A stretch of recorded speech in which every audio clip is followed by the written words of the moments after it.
Hi, Smart Community friends. I'm back with another bonus episode of the Smart Community Podcast, sharing various guest answers to the question, where to next for smart cities and communities? And this time, I'm sharing with you the answers from these guests. Leni Schwendinger from episode 313, Emran Amin from episode 314, Cheryl Desha from 316, and from episode 317, we have David Catalovski and Limnios. Some themes that come through in these guest answers were around having more creativity and imagination in the way we think about smart projects, keeping the customer and the context of the different projects in focus, and balancing that with the need for standardization and interoperability. We talk about the fact that different contexts require different approaches and that a mature smart community learns from other projects but doesn't just do a one-size-fits-all approach. While at the same time, we need more interoperability and some level of standardization so we can actually collaborate and share data and knowledge. As Imran says, once we streamline things and have a more standardized approach in adopting smart technology and learning from each other, having those communications, then we can work together and have a more effective pathway forward for the future. Several guests also mentioned the need for more creativity and imagination, but that we also need space and time for that creativity to happen. And hopefully the conversations we have right here on the Smart Community Podcast spark some ideas for you and prompt reflections and conversations in all of these areas going forward.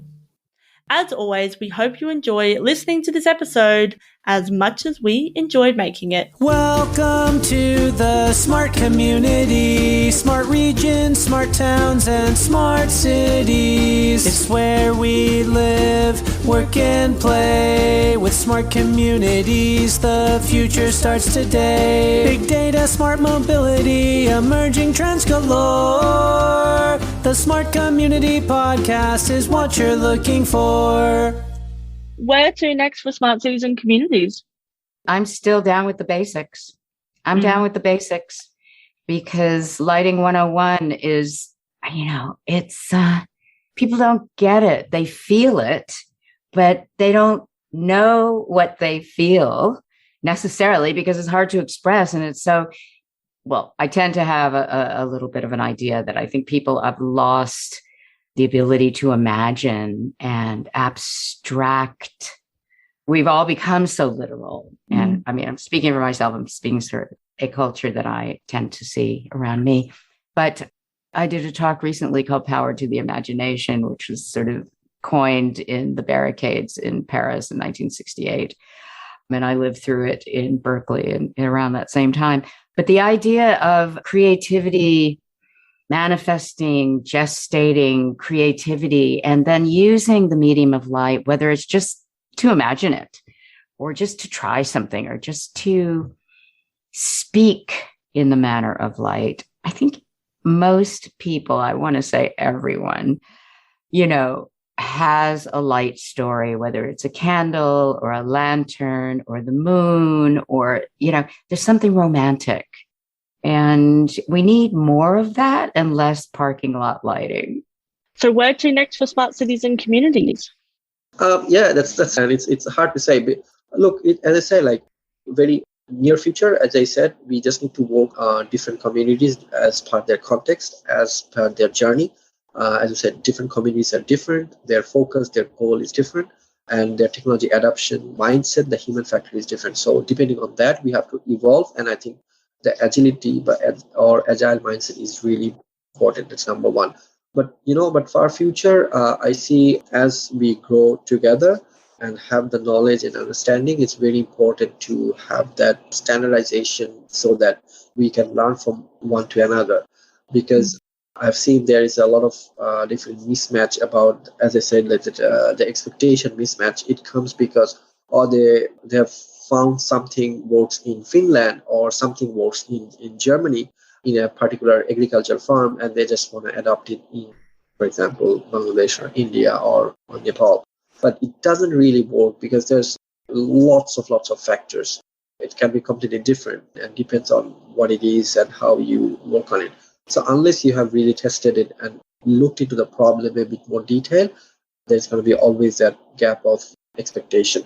So I think once we streamline things and do more standardized approach in adapting smart technology and learn from each other, have those communications, what are the baseline assumptions were there, and as I said, like what are the principles there, then we can work together and have more effective pathway future. Yeah, it really circles back to what we were talking about earlier, which is like context and then also standardization parts of that as well, and interoperability of where we are going to move, if we can move technologies across, how we can do that to feed into the systems that they already have.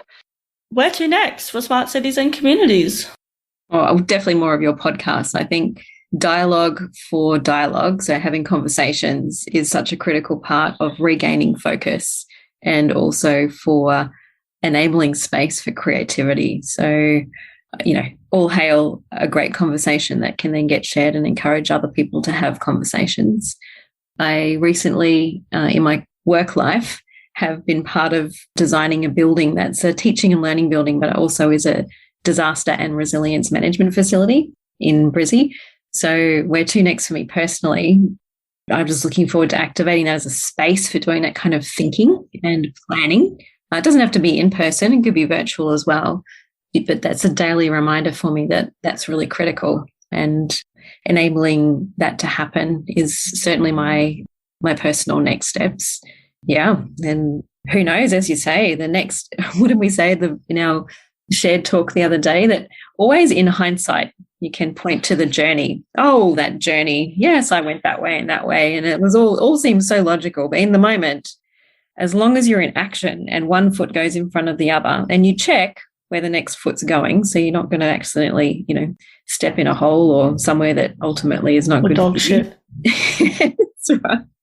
Then let there just be next steps that are adventure, that take us somewhere that maybe in future we'll look back and say that was a great journey, hopefully. I'm reminded of the other thing we talked about, it all linked together, but was having small conversations leading to big impacts. 100%. And I think, it's all like, again, that's really been a theme of, we haven't said that, but that's such a theme of this podcast and in a lot of conversations we had as well. And actually, I stole that from my good friend China Hayden. Thanks, China.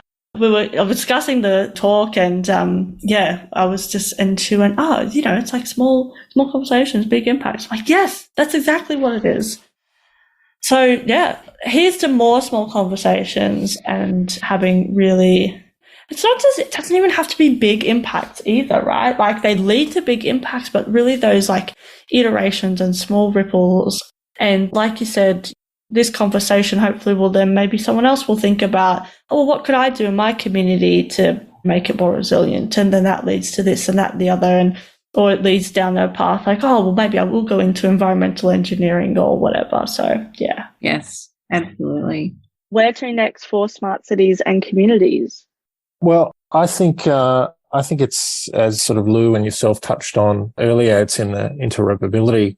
For us, it's really about putting the customer at the center of that for smart cities and connecting customers and citizens with all of those different data points, which is something that our solutions have been trying to do. We really look at yourself as a customer within the city or within the community, and whether that's connecting with your water data or other sensor data that's actually out there, you're serving the same customer. You don't have to have multiple platforms, because that's just too confusing as a user.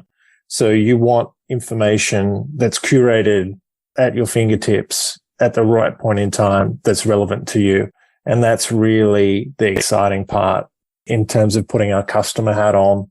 It's how I can live this digital life within a community, and how, information can be served to me that is relevant to me, that is going to change my behavior and change the way I interact with my city and my community and all the stakeholders within it.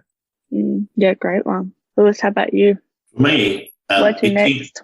Interoperability, multi-vendor, multi-technology that best fits the the community or the project or the customer you're working with. That's where I see, what's next is that, the days of, one or the other, there's still a place for it, but I think flexibility in tech around IoT is going to be key. Yeah, I totally agree. And that really, I think, sums up nicely everything we've been talking about. We've got the customer, the interoperability, and then bringing those things together and really working together across, like we said, across, councils, regions, that scale, but really bring it back to how we serve in that customer, which is really key. Yeah.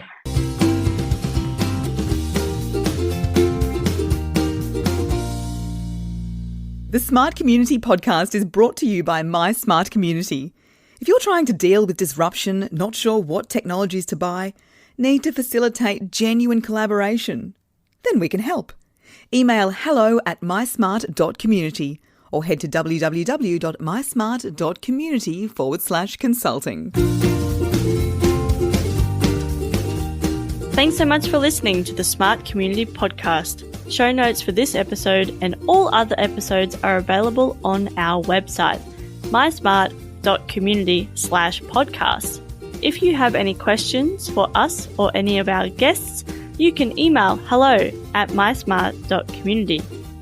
You can also find us on the socials. We are on LinkedIn and Twitter @SmartComHQ. That's com with 2 M's. If you are enjoying the podcast, please hit subscribe so you never miss an episode. And we would love for you to leave us a rating and review at wherever you listen. This really helps us reach more ears and eyes, so thank you for your support. As always, we hope you enjoyed listening to this episode as much as we enjoyed making it.